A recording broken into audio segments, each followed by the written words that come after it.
Hello बच्चों, मैं हूं आपकी मेंटोर प्रियंका और आप देख रहे हैं आपका अपना YouTube channel let's edu academy. बच्चों, आज मैं आपके लिए एनसीईआरटी लेकर आई हूं क्लास 6 क्लास की, जो कि लेक्चर 1 होगा हमारा ये। और एनसीईआरटी बुक ये मैं न्यू एनसीईआरटी की बात कर रही हूं। जो न्यू एनसीईआरटी, क्योंकि आपने बहुत बच्चों से सुना होगा, बहुत टॉपर्स से सुना होगा new NCERT, old NCERT. New NCERT बच्चों वो एनसीईआरटी है जो आजकल स्कूलों में पढ़ाई जा रही है, और ओल्ड एनसीईआरटी वो एनसीईआरटी है जो पहले पढ़ाया जा चुका है। ठीक है, तो बच्चों हम सिर्फ ओल्ड एनसीईआरटी पढ़ेंगे तो सिर्फ और सिर्फ हिस्ट्री की। ठीक है, लेकिन फिर भी हमें न्यू एनसीईआरटी हिस्ट्री की भी पहले कंप्लीट करनी है। उसके बाद एडवांस में हमें उसको ओल्ड ओल्ड एनसीईआरटी हिस्ट्री की पढ़नी है। ठीक है बच्चों, देखिए जैसा कि हमारे यहाँ पर ये चैनल है लेट्स एडू एकेडमी। ये लेट्स एडू एकेडमी। बच्चों, अगर आप मेरे चैनल पर नए हैं तो आप इस चैनल को सब्सक्राइब जरूर करिएगा, हमारे यूट्यूब चैनल को। और अगर आपने अभी तक हमारे चैनल को सब्सक्राइब किया नहीं है, यानी कि आप पहले से देख भी रहे हैं लेक्चर्स को, आपने अभी तक सब्सक्राइब नहीं किया, तो बच्चों मुझे ऐसा लगता है कि आपको सब्सक्राइब कर लेना चाहिए, क्योंकि अब जो लेक्चर्स आ रहे हैं वो आपको सब्जेक्ट से रिलेटेड होंगे, जो आपके अगर आपको अपडेट नहीं मिल पाए तो वो आपके लेक्चर्स छूट भी सकते हैं। तो बच्चों, अगर आप मेरे चैनल में बने रहना चाहते हैं तो आप मेरे चैनल को मतलब हमारे चैनल को सब्सक्राइब जरूर करिएगा, ताकि आपको अपडेट्स मिलती रहें। तो और बेल आइकन को जरूर प्रेस करिएगा, यानी कि दबा दीजिएगा बेल आइकन को। और अगर आपको हमारे जो लेक्चर्स हैं वो पसंद आ रहे हैं तो उन्हें लाइक करिएगा और अपने दोस्तों के साथ शेयर जरूर करिएगा। ठीक है बच्चों। और हाँ बच्चों, एक बात और बतानी है, जैसे कि हमने कोई लेक्चर लिया, उसके बाद आप कोई भी बच्चा आप में से कोई कमेंट नहीं करता है, या हमें बताता नहीं है कि आपको लेक्चर कैसा लगा, आपको क्या कुछ पूछना चाहते हैं आप, तो आप हमसे कोई क्वेश्चन नहीं करते हैं, कुछ पूछ नहीं रहे हैं रिलेटेड टू हमारा जो लेक्चर है। तो बच्चों, उस बारे में पूछने की कोशिश करिए, सोचिए कि आपको उसके रिलेटेड कोई प्रॉब्लम्स है तो आप हमसे पूछने की कोशिश करिए, और हमारी कोशिश रहेगी हम आपको जरूर आंसर देंगे। ठीक है बच्चों, तो चलिए शुरू करते हैं आज का लेक्चर।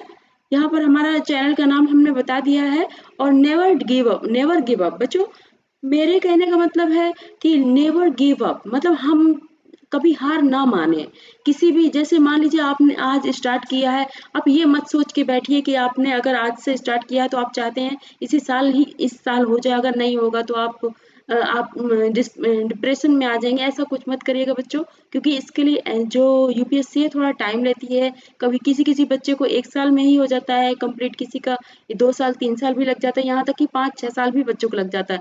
लेकिन अगर सही स्ट्रेटजी हो, सही प्लानिंग के साथ आप पढ़ाई करें तो 1 से 2 साल में बच्चों का सिलेक्शन हो जाता है। तो बच्चों, हिम्मत रखिए और कोशिश करिए और आगे बढ़ते रहिए। ठीक है, यहाँ पर ये लिखा हुआ है यूपीएससी सीएससी प्रिपरेशन 2021 से 2022, यानी कि 2021 टू 2022। और lecture 1 class NCERT, class 6 NCERT book of polity. ठीक है बच्चों।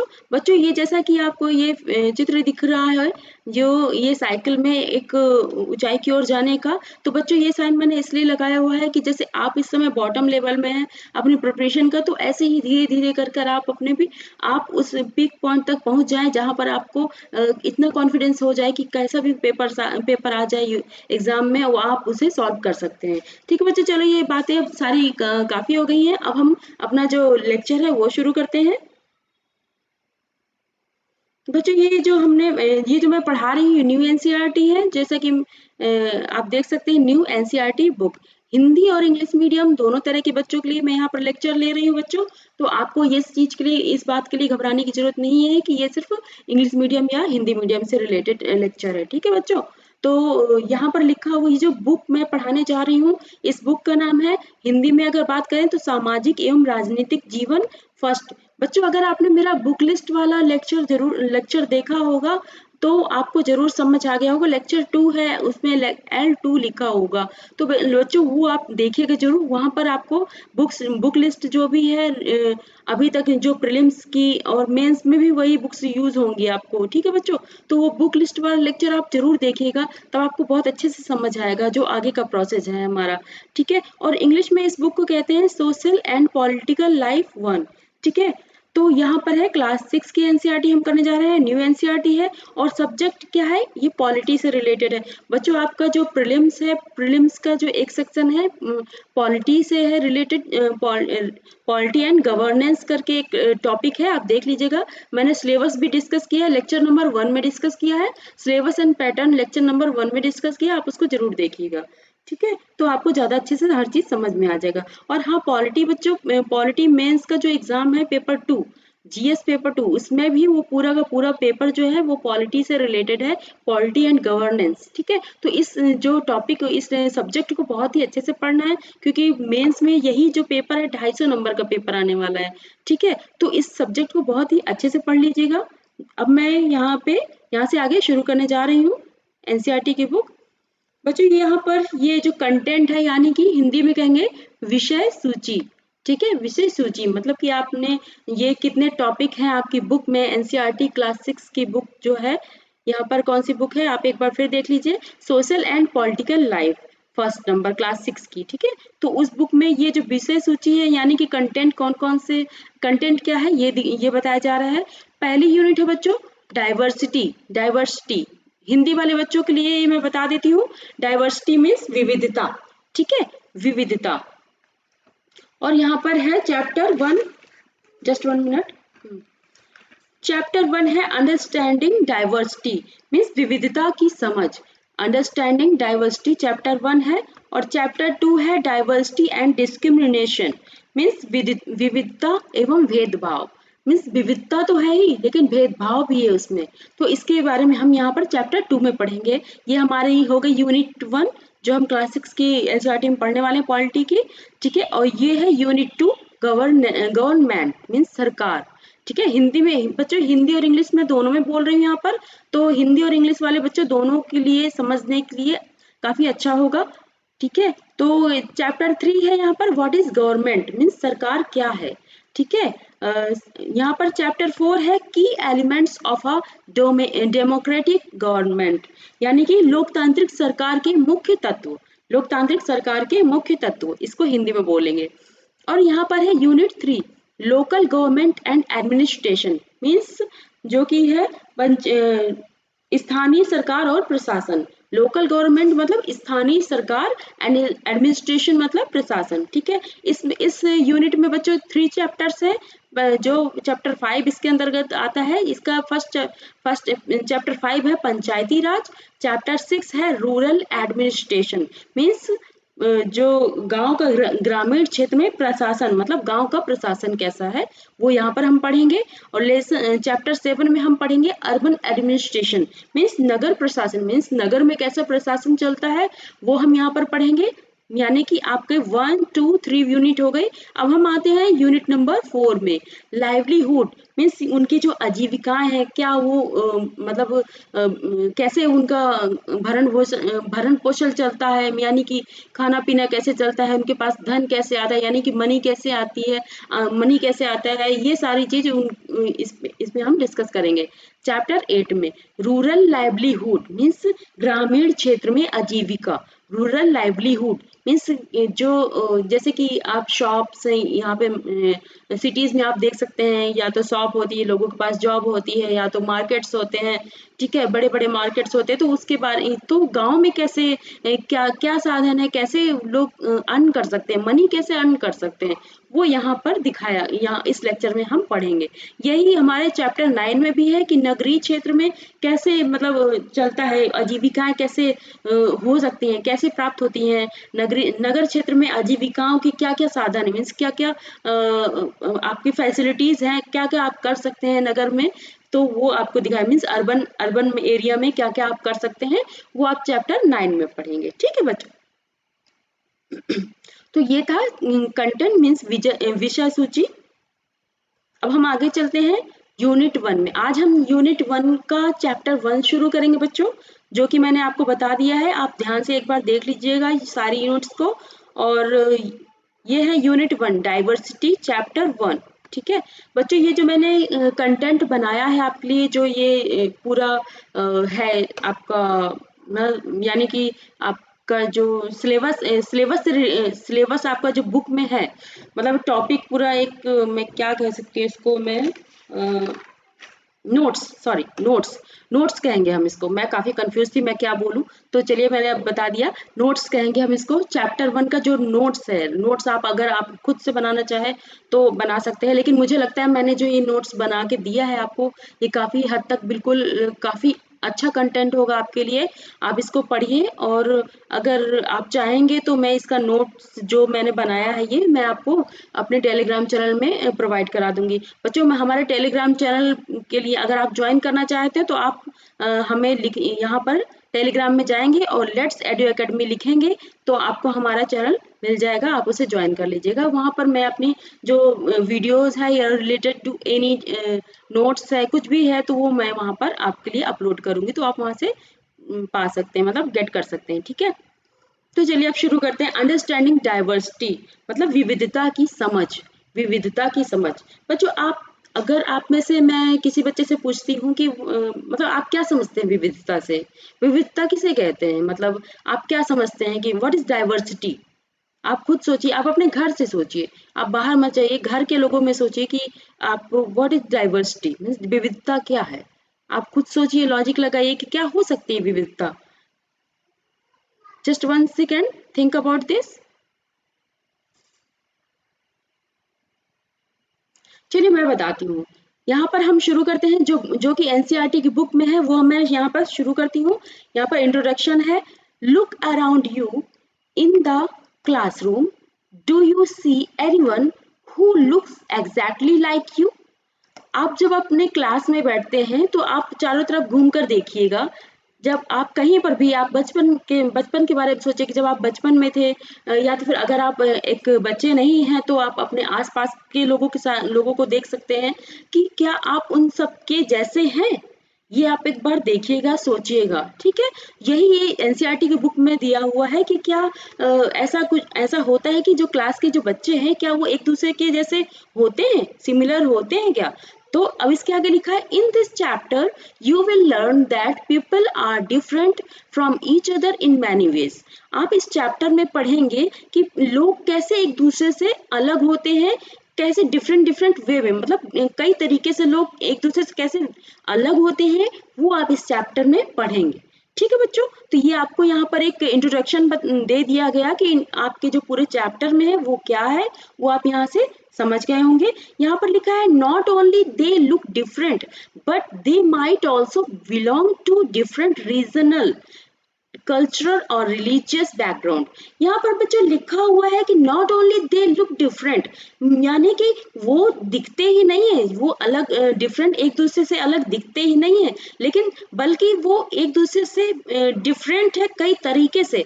यानी कि वो धार्मिक रूप से एक दूसरे से अलग है, कल्चरल रूप से एक दूसरे से अलग है, और ये जो क्षेत्रीय रूप से एक दूसरे से अलग है।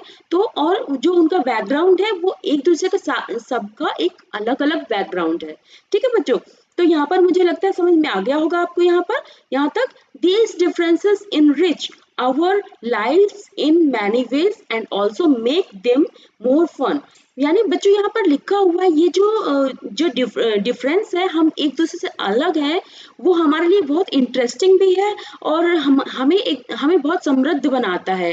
क्योंकि हम जैसे जिस इन्वायरमेंट में रहते हैं वहाँ पर डिफरेंट डिफरेंट टाइप के लोग हैं, डिफरेंट बिहेवियर के लोग हैं, हमें उनसे काफ़ी कुछ सीखने को मिलता है, ठीक है। तो किसी में कुछ अलग क्वालिटी है, कुछ आप में कुछ अलग क्वालिटी है, यानी कि जो गुण है, मतलब जो नॉलेज है वो डिफरेंट डिफरेंट टाइप सबके साथ अलग है, ठीक है। तो यहाँ पर हम देख सकते हैं कि ये कितना रोचक है, और हमें अगर सारे लोग सेम होंगे तो शायद आप भी बोर हो जाएंगे।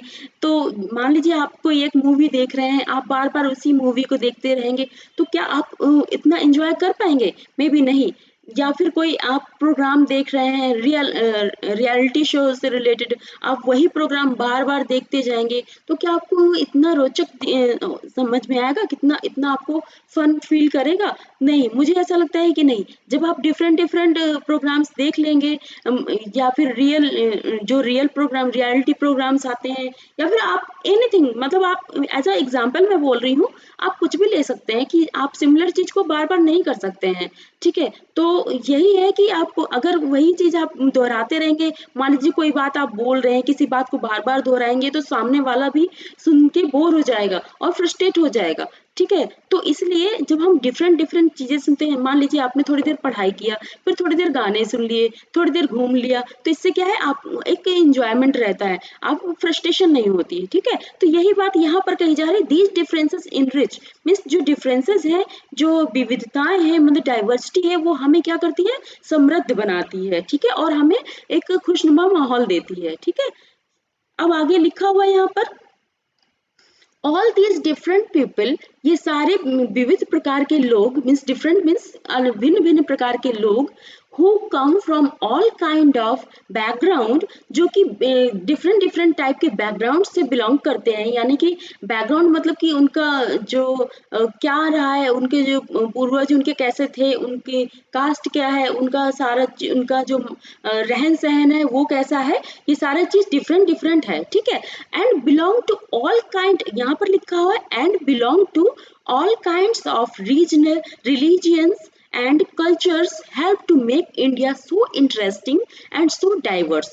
यहाँ पर एक बार फिर पढ़ते हैं, all these different people who come from all kind of backgrounds and belong to all kinds of religions and culture help to make India so interesting and so diverse, यानी कि ये जो डिफरेंट डिफरेंट टाइप के लोग हैं, जो different background है, different type के लोग, जो डिफरेंट धर्म है, यहाँ पर डिफरेंट कल्चर है, मीन्स डिफरेंट कल्चर मीन्स संस्कृति है इंडिया में, वो काफी इंटरेस्टिंग बनाती है इंडिया को, डाइवर्स मीन्स बिल्कुल अलग बनाती है सबसे, बाकी कंट्रीज से। आप देखेंगे हमारे देश में क्या होता है कि आप अगर आप अपने एरिया में जहाँ पर आप हैं उससे 1-2 किलोमीटर या फिर किसी दूसरी स्टेट में जाइए, या फिर दूसरे गांव में या सिटी में जाइए, नगर में आप जाइए, आसपास मतलब 1-4-5 किलोमीटर के अंदर में जाइए, तो आपको काफी कुछ यहाँ पर बच्चों डिफरेंट महसूस होगा। किसी का मतलब पानी अलग है, कहीं पर लोगों का बोलना अलग है, कहीं पर पहनावा अलग है, कहीं पर लोगों के त्योहार अलग है, कहीं पर मानने के तरीके, भगवान को मानने के तरीके अलग हैं। ये सब चीजें हमारी इंडिया को क्या बनाते हैं, एक इंटरेस्टिंग बनाते हैं एंड सो डाइवर्स बनाते हैं, ठीक है? Suppose suppose three children Suppose three children around you age have drawn the figure. Means suppose करिए, एक हम यहाँ पर माना जा रहा है कि देखिए यहाँ पर 3 चिल्ड्रन को लिया जा रहा है, ठीक है? एज अ एग्जाम्पल आपको एक एक्सप्लेन करा जा रहा है कि डाइवर्सिटी को, ठीक है? तो यहाँ पर बताने की कोशिश कर रहे हैं कि डाइवर्सिटी, एक चिल्ड्रन को लेकर डाइवर्सिटी को आपको बताया जा रहा है। Three children around you your age have drawn the figure, means आपके बराबर की एज के 3 बच्चे ले लीजिए और तीनों एक फिगर को, सेम फिगर को ड्रॉ करिए, ठीक है? तो आप देखेंगे, is your drawing similar to any of the others, means क्या आपकी जो ड्राइंग है क्या सारे बच्चों से सेम है? मे बी नहीं, मे बी यस, बट ज्यादातर यही होता है कि ऐसा नहीं हो सकता है, सभी की ड्राइंग डिफरेंट होती है, ठीक है? The chances are that your drawing is quite different from the other three, means यहाँ पर बताया जा रहा है कि चांसेस ज्यादातर ऐसा होगा कि आपकी जो ड्राइंग होगी, मीन्स जो आपने जो स्केच खींचा होगा, जो मतलब आपने आर्ट बनाया होगा, कला बोलते हैं उसको, जो भी आपने चित्र बनाया होगा, वो आप सारे बच्चों में से सबका डिफरेंट होगा, ठीक है? Which you can see are quite different from each other, जिसे कि आप देख सकते हैं सबका जो चित्र जिसने बनाया है, ड्राइंग बनाई है, सबकी बिल्कुल अलग है। This is because each one of us has a unique drawing style. Because यहाँ पर ये बोल रहे हैं क्योंकि हम सब की एक अलग तरीके की ड्राइंग स्टाइल है, यूनिक है, जो आप सबको एक दूसरे से अलग करती है, ठीक है। तो यहाँ पर विविधता के बारे में आपको बताने की कोशिश की गई है ताकि आप समझ सके कि विविधता है क्या, ठीक है। इसलिए कई एग्जाम्पल्स देके आपको समझाने की कोशिश की जा रही है। बच्चों, ये क्लास 6 स्टैंडर्ड की है, तो मैं आपको वही पढ़ाऊंगी जो क्लास 6 स्टैंडर्ड में है। आपको मैं और अच्छा पढ़ा सकती हूँ, लेकिन हम यहाँ पर क्लास 6 की स्टैंडर्ड की पढ़ रहे हैं बुक, तो इसलिए हम उस वही पढ़ेंगे जो हमें बुक में लिखा हुआ है। ये सारा कंटेंट आपको क्लास 6 की बुक में मिल जाएगा बच्चों। अब यहाँ पर लिखा हुआ है, by now you must have recognized the many ways in which you are quite like some of your classmates and other ways in which you are different from them। यानी कि ये कहना चाहते हैं कि आपने क्या ये पहचाना, रिकॉग्नाइज किया, ये आपने पहचानने की कोशिश करी कि मतलब आप सब में से सब जो क्लास में जो बच्चे हैं वो सारे क्या है, लाइक सम, मतलब कुछ मामलों में तो आप बिल्कुल सेम है, लेकिन कई कई बातें ऐसी हैं जो आपको डिफरेंट करती हैं एक दूसरे से, ठीक है। मान लीजिए बॉयज हैं, बॉयज बॉयज तो सेम है, बट उनमें जो फीचर्स है, मीन्स जैसे कोई सांवला है, कोई गोरा है, यानी कोई फेयर है, कोई थोड़ा सा उसका जो कलर है वो थोड़ा डिम है, यानी मतलब हल्का लाइट कलर है, आप क्या कह सकते हैं, हल्का डार्क कलर, सॉरी, हल्का हल्का डार्क कलर है।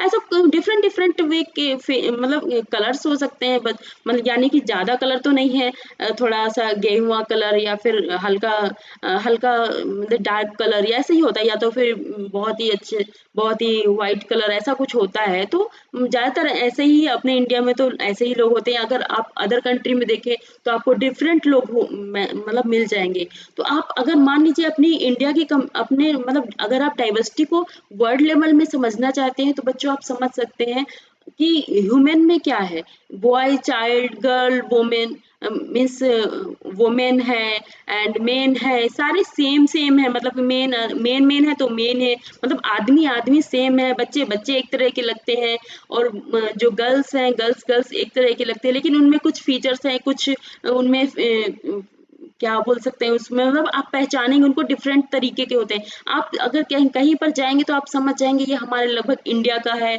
या फिर ये कहीं बाहर से आया है। क्यों पहचान जाते हैं आप उनको, क्योंकि उनके जो कुछ फीचर्स हैं, ठीक है, तो उससे आप रिकॉग्नाइज कर लेते हैं, ठीक है। तो यहाँ पर कहने का मतलब ये है कि हम कई मामलों में तो एक दूसरे से सेम है, लेकिन कई मामले ऐसे हैं, कई बातें ऐसी हैं जिनसे हम एक दूसरे से अलग है। यहाँ पर एक वही क्लासमेट का जो एग्जाम्पल्स है वही बताने की कोशिश की गई, जो मैंने पहले बताया है कि मतलब आप क्लास में कई बच्चों के से काफी हद तक सेम भी होंगे, लेकिन कई मामलों में आप उनसे अलग भी होंगे, ठीक है।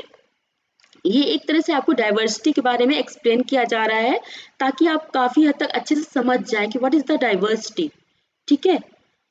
अब हम चलते हैं स्टोरी ऑफ समीर एक एंड समीर दो। बच्चों, आपकी एनसीईआरटी क्लास 6 की बुक में एक स्टोरी दी हुई है। तो एक शॉर्ट स्टोरी है जो कि एक दो बच्चों की स्टोरी है, जो कि एक का नाम है समीर एक एंड समीर दो। एक्चुअली ये दोनों बच्चे अपना एक दूसरे का नाम मतलब ये जो एक बच्चा, ये वाला बच्चा है, इसने नाम रख लिया होता है इनका आपस में कि समीर एक कौन है, समीर दो कौन है, ठीक है। तो ये होता है, समीर एक एंड समीर दो also come from different religious, ठीक है। यहाँ पर लिखा है समीर एक एंड समीर दो also come from different religions, मतलब ये जो समीर एक और दो एक तरह से एक दोस्त की तरह बन गए, ये जो कि मिले हैं एक बीच रास्ते में कहीं पर मिले हैं एक दूसरे से, लेकिन ये क्या है, एक दूसरे से काफी डिफरेंट है। एक्चुअली ये आपको डाइवर्सिटी के बारे में ही सारा कुछ समझाया जा रहा है ताकि आप समझ जाएं अच्छे से, ठीक है। समीर एक एंड समीर दो डू समीर दो also come from different religion, ये डिफरेंट धर्मों से बिलोंग करते हैं, मतलब आते हैं डिफरेंट धर्मों से। मान लीजिए किसी का हिंदू धर्म है, सिख धर्म है, ईसाई धर्म है, ऐसा। एंड कल्चर बैकग्राउंड, मतलब इनका जो सांस्कृतिक बैकग्राउंड है जो, तो वो डिफरेंट डिफरेंट है, मतलब अलग है सांस्कृतिक। जैसे किसी के घर का माहौल कुछ अलग होगा, और इनके मान लीजिए इस बच्चे का माहौल, घर के माहौल अलग है, इस बच्चे के घर का माहौल अलग है, ठीक है। तो वाइल समीर एक इज अ हिंदू, ये बोल रहे हैं समीर एक जो है वो है हिंदू, एंड समीर दो इज अ मुस्लिम, ठीक है। समीर 2 जो है, इसमें से समीर 1 और समीर 2 जो है वो मुस्लिम है, ठीक है। Different religious and cultural background, मतलब इनके धर्म डिफरेंट है और कल्चरल बैकग्राउंड डिफरेंट है, such as these are also an aspect of diversity, मतलब ये भी एक पहलू है डाइवर्सिटी को समझने का, ठीक है। मतलब कि धर्म अलग है, संस्कृति अलग है, तो ये भी एक तरह से एक दूसरे को अलग करती है, ठीक है।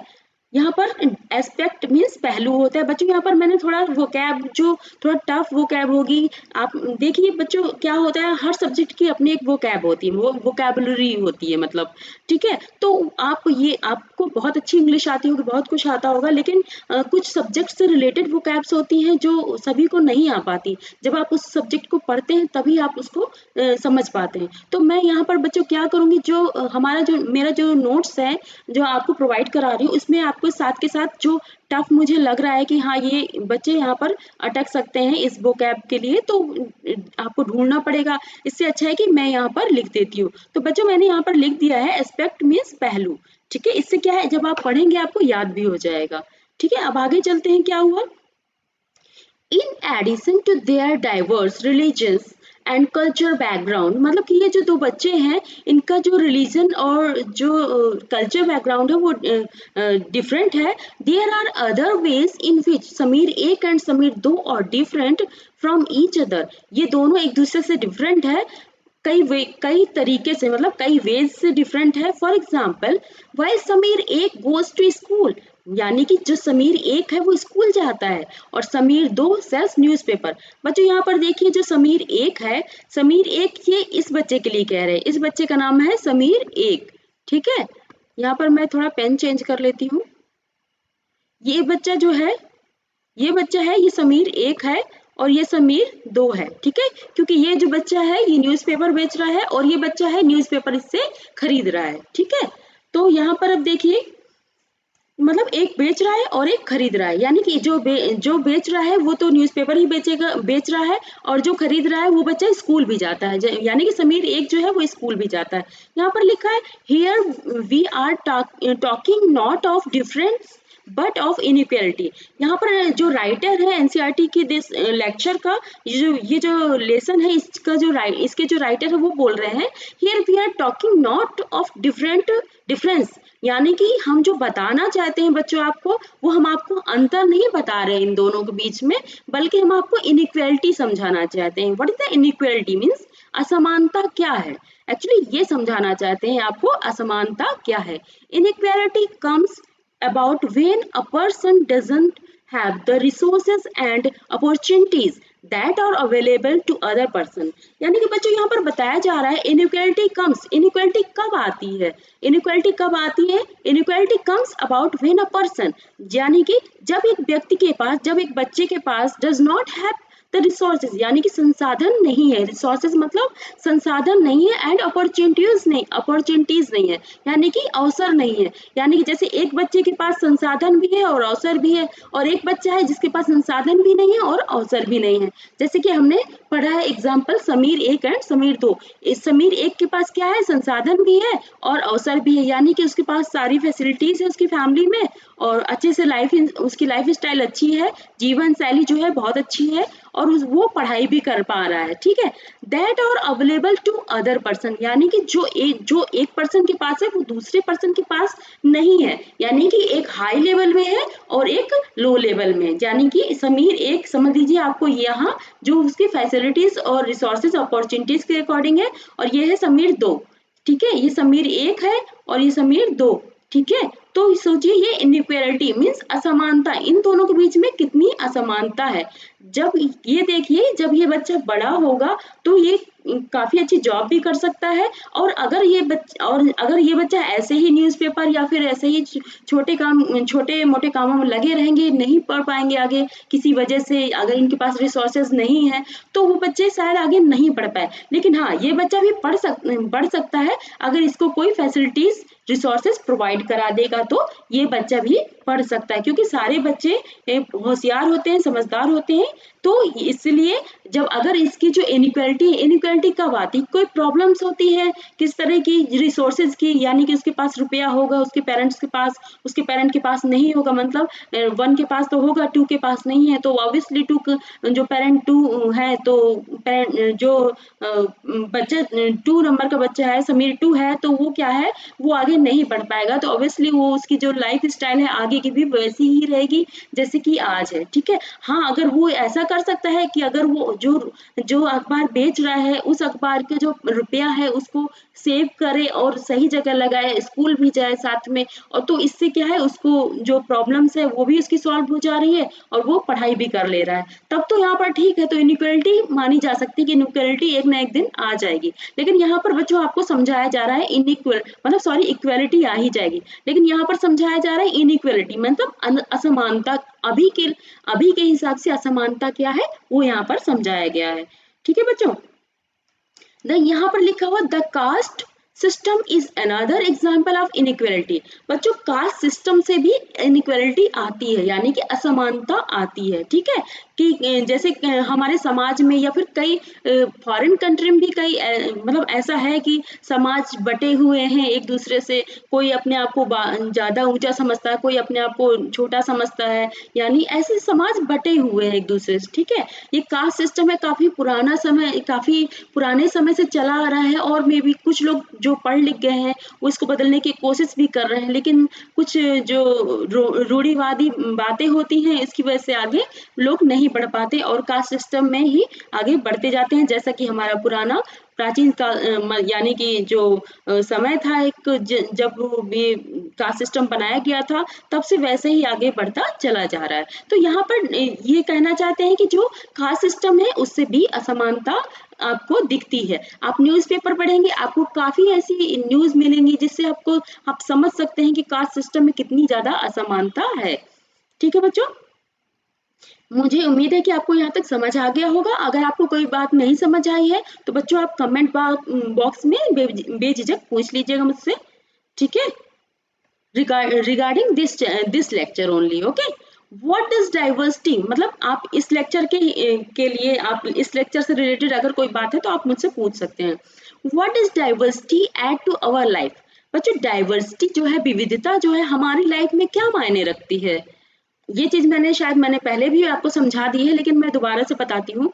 Diversity add to our life, जब बच्चों हम स्कूल अपने बच्चों को भेजते हैं, मान लीजिए हमारा बच्चा स्कूल जा रहा है, ठीक है, और कई लोग का बच्चा स्कूल जा रहा है, ठीक है, किसी के घर का बिहेव अलग है, किसी के घर का बिहेव अलग है, कोई अच्छे मैनर्स सिखा रहा है अपने बच्चों को, कोई कैसे भी मैनर्स सिखा रहा है। तो क्या है, बच्चे जब एक दूसरे से मिलते हैं वहां पर डिफरेंट डिफरेंट जो इन्वायरमेंट से आए हुए हैं बच्चे, तो वो क्या करते हैं, एक दूसरे की बातें सुनते हैं, समझते हैं, उनको फॉलो भी करने लगते हैं।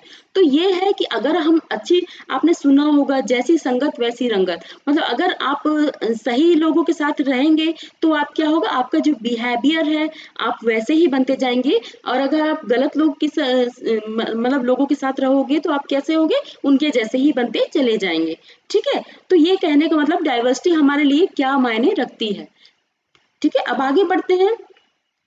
डाइवर्सिटी इन इंडिया, मतलब भारत में विविधता। अब हम पढ़ते हैं बच्चों, आप तो भारत में ही रहते हैं, आप काफी कुछ समझते होंगे डाइवर्सिटी इन इंडिया, भारत में विविधताएं क्या है, लेकिन अब हम यहाँ पर एनसीईआरटी की बुक में क्या लिखा है ये देखते हैं, ठीक है। India is a country of many diversities, मतलब भारत एक ऐसा देश है जहां पर डिफरेंट टाइप की विविधताएं हैं, ठीक है। वी स्पीक डिफरेंट लैंग्वेजेस, हम क्या करते हैं, तरह तरह की भाषाएं बोलते हैं। We speak different types of languages, भाषाएं बोलते हैं। Have various types of foods, मतलब हम डिफरेंट डिफरेंट टाइप्स के फूड्स खाते हैं, यानी कि भोजन करते हैं, कई अलग अलग तरीकों का भोजन करते हैं। सेलिब्रेट डिफरेंट फेस्टिवल्स, यानी कि हम कई तरीके के जो त्योहार है वो सेलिब्रेट करते हैं, मतलब मनाते हैं। प्रैक्टिस डिफरेंट रिलीजियंस, यानी कि हम कई अलग अलग तरीके के जो धर्म है उनको हम अमल करते हैं, यानी कोई हिंदू धर्म को मानता है, कोई मुस्लिम, कोई सिख, कोई बुद्धिस्ट, कोई जैनिज्म। तो ये डिफरेंट डिफरेंट टाइप के रिलीजन्स है in India, okay. But actually if you think about it, लेकिन अगर आप ये सोचें, we do many things that are similar except that we do them in different ways. क्या आपको नहीं लगता कि हम सिमिलर तरीके से हम सब में एक सिमिलरिटी है? जैसे कि हम त्योहार मनाते हैं तो सभी लोग कुछ ना कोई त्योहार मनाता है, ठीक है। अगर जैसे खाना खाते हैं तो सभी लोग कुछ ना कुछ तो खाते हैं। अगर कोई धर्म मानता है तो सभी लोग कुछ ना कोई ना कोई तो धर्म मानता है। लेकिन फिर भी लेकिन उनको करने का जो हमारा तरीका है वो हमारा डिफरेंट है। हम डिफरेंट तरीके से करते हैं। यानी कि यहाँ पर क्या लिखा है, but actually if you think about it, we do many things that are similar except that we do them in different ways। यानी कि हम उनको करते कैसे हैं, अलग अलग तरीकों से करते हैं। करते तो एक ही चीज है, जैसे मानते हैं, भगवान को मानते हैं यानी गॉड को मानते हैं, तो वो मानते तो है लेकिन सबका मानने का तरीका अलग है, ठीक है बच्चों। वो यहाँ पर बताया गया है, ठीक है। जैसे सबका फेस्टिवल अलग है, मान लीजिए आपके कुछ फेस्टिवल है तो दूसरे जो रिलीजन्स के हैं उनके अलग फेस्टिवल है। आपको खाने का अलग शौक है तो उनके अलग तरीके के शौक है। तो ये डिफरेंट डिफरेंट चीज, मतलब डाइवर्सिटीज है, इसी को तो डाइवर्सिटी कहते हैं बच्चों। How do we explain diversity, अब यहाँ पर फिर एक चीज बताया गया है कि हम how do we explain diversity, हम डाइवर्सिटी को कैसे समझ सकते हैं, ठीक है, कैसे एक्सप्लेन कर सकते हैं। अ लिटिल मोर देन, मतलब आपको देखिए अभी तक ये डाइवर्सिटी के बारे में ही समझा रहे हैं, ठीक है, कई तरीकों से समझा रहे हैं ताकि आपको समझ आ जाए कि डाइवर्सिटी आखिरकार होती क्या है, ठीक है। बच्चों ये क्लास 6 के स्टैंडर्ड का लेसन है, इसलिए उन बच्चों को तो अलग अलग तरीकों से समझाना ही पड़ेगा। तो इसलिए ये बच्चों ये आपके लिए तो नहीं है, लेकिन हाँ ये आप इससे काफी कुछ सीख सकते हैं, जो कि आप ये लेसन है आपको मेंस में काफी हद तक आपको फायदेमंद रहेगा। और आपको अगर आपके लिए निबंध आ गया, कोई मतलब ऐसे आ गया, तो आप उसमें लिख सकते हैं डाइवर्सिटी के बारे में, ठीक है। अब यहाँ पर देखते हैं, how do we explain diversity? A little more than 200 year ago, मतलब आप 200 साल पहले की बात के बारे में सोचें, और लॉन्ग बिफोर, या थोड़ा इससे और पहले की बात हम जानने की कोशिश करते हैं कि क्या हुआ था। द ट्रेन, एरोप्लेन, बस और cars became a part of our lifes. मतलब आपको क्या लगता है, क्या ये जो ट्रेन है, एरोप्लेन है, बस, कार, ये क्या हमारे जीवन में शुरू से थे? जो हमारे जो पूर्वज थे, तो क्या उनकी लाइफ में ऐसा था? नहीं, वो उनके पास ये सब जो फैसिलिटीज थी वो नहीं थे। ये जो ट्रांसपोर्ट की फैसिलिटीज है वो उनके पास नहीं थी। ये कब से आई? 200 या कुछ उससे साल आगे, उससे उसके आगे, उसके पहले के सालों से ही आई है। मतलब ज्यादा टाइम इसको आए हुए नहीं, इन सब चीजों को आए हुए नहीं हुआ है, ठीक है। तो उसके पहले लोगों का जीवन कैसा था, लोग कैसे रहते थे बच्चों, अब इसके बारे में देखते हैं, ठीक है। People traveled from one part of the world to another, मतलब क्या होता था, लोग क्या करते थे, एक जगह से दूसरी जगह पूरे वर्ल्ड में घूमते थे, यानी जाते थे। ट्रैवल मीन्स यात्रा करते थे, ठीक है। Part of the world to another, एक जगह से दूसरी जगह जाते थे। इन शिप, इन शिप्स और हॉर्सेस और कैमल्स और ऑन फुट, या तो वो शिप के थ्रू जाते थे, मतलब शिप से जाते थे, जहाज जो होता है पानी का उससे जाते थे, या तो वो घोड़े से जाते थे, या तो वो कैमल जो ऊंट होता है उससे जाते थे, या तो फिर वो अगर उनके पास कुछ भी नहीं तो वो पैदल जाते थे, ठीक है। जैसे कि आपने लॉकडाउन के समय देखा होगा, बहुत सारे लोग पैदल ही अपने घर की ओर निकल पड़े थे। तो वो वही समय याद दिला देता है जब हमारे पास कोई ट्रांसपोर्ट की फैसिलिटीज नहीं थी, ठीक है। Often they went in search of few lands. Often they went in search of new lands or new places to settle in or for people to trade with. यानी क्या होता है, often मतलब अक्सर, they went in search of new lands, वो क्या करते हैं, कोई नई जो जमीन है, नई जगह जो सर्च करने के लिए वो जाते हैं। और न्यू प्लेसेस, या तो कोई जमीन के लिए जाता है या कोई नए प्लेसेस के लिए जाते हैं, टू सेटल इन, मतलब अपने आप को सेटल करने के लिए। मान लीजिए जब पहले के जमाने की बात कर रहे हैं, अभी के जमाने की बात नहीं हो रही है, पहले की बात हो रही है, जब हमारे पास ट्रांसपोर्ट की फैसिलिटी नहीं थी, ठीक है। तब क्या करते थे लोग, अक्सर क्या करते थे कि इसलिए जाते थे क्योंकि एक जगह से अगर वहां पर सारी फैसिलिटीज फिनिश हो गई, जैसे कि वहां पर सूखा आ गया या फिर अकाल पड़ गया, तो अब वहां पर उनको खाने पीने की, रहने की दिक्कत हो गई थी, पानी की दिक्कत हो जाती थी। तो अब क्या करते थे, वो कई किलोमीटर तक चलते रहते थे। फिर जब उनको कोई अच्छी जगह मिल जाती थी तो वहाँ पर रहते थे और काफ़ी समय तक रहते थे, ताकि वो, क्योंकि एक जगह से दूसरी जगह जाने में बहुत ज़्यादा टाइम लग जाता था, ठीक है? तो वो न्यू प्लेसेस में वो सेटल हो जाते थे। और for people to trade with, या तो फिर लोग व्यापार करने जाते थे। अब जैसे समय आगे बढ़ता गया और अच्छा लोग समझने लगे हर चीज़, तो फिर धीरे-धीरे लोग व्यापार के बारे में भी जानने लगे। आपने सुना होगा जो हमारा जो सिंधु घाटी सभ्यता थी, उसमें आपने सुना होगा कि मोहनजोदड़ो के बारे में, तो वहाँ पर क्या है, तो वहाँ पर आपने सुना होगा कि लोग व्यापार भी करते थे, काफ़ी विकसित था वहाँ पर, ठीक है? तो वही है कि जब लोग समझने लगे हर चीज़ के बारे में, तो लोग क्या करने लगे, व्यापार के लिए एक जगह से दूसरी जगह जाने लगे, यानी they go for trade, okay? And because it took so long to travel, क्योंकि ये बहुत ज्यादा समय लग जाता था एक जगह से दूसरी जगह जाने में। Once they got to a place, people stayed there often for, यानी कि जब वो वहां पर कोई अच्छी जगह मिल जाती थी तो वो वहां पर बस जाते थे, और लॉन्ग टाइम, काफी लंबे समय के लिए। Many others left their homes because there were drought and famines, could not get enough to eat, यानी कि जब वहां पर या तो सूखा पड़ जाता था, या तो फैमिन्स मतलब अकाल पड़ जाता था। ड्रॉप मीन्स सूखा पड़ जाता था या तो अकाल पड़ जाता था। They could not get enough to eat, यानी उनके पास खाने के लिए बचता नहीं था, तो वो क्या करते थे, एक जगह से दूसरी जगह उनको चलना पड़ता था, यानी जाना पड़ता था। Some went in search of work, कुछ लोग तो क्या करते थे, काम के सिलसिले में जाते थे, मतलब काम सर्च करने जाते थे। They went for searching some work, okay, while others left because there was a war. कहीं कहीं पर जब धीरे धीरे अब ऐसे समय बढ़ता गया, आगे लोग प्रोग्रेस करते गए, तो क्या है, एक कंपटीशन बढ़ता गया बच्चों, ठीक है? जब कंपटीशन बढ़ता है तो क्या होता है, ऑब्वियसली वार होना शुरू होता है। जब किसी के पास किसी वजह से, अब मान लीजिए कुछ चीज चाहिए किसी को, अब दूसरे के पास है लेकिन एक के पास नहीं है, तो वो क्या करेगा, वो कोशिश करेगा कि जिसके पास है उससे हमें मिल जाए, तो ठीक है, तब क्या शुरू होता है, वहां पर वार शुरू होता है, यानी कि युद्ध शुरू होता है, ठीक है? तो इस वजह से जब कहीं पर युद्ध भी शुरू हो जाते थे तो भी लोग एक जगह से दूसरी जगह चले जाते थे, ठीक है? Sometimes as they began to make their homes in new places, कभी ऐसा होता था कि they began to make their homes, मतलब वो अपने घर बनाते थे in new places में।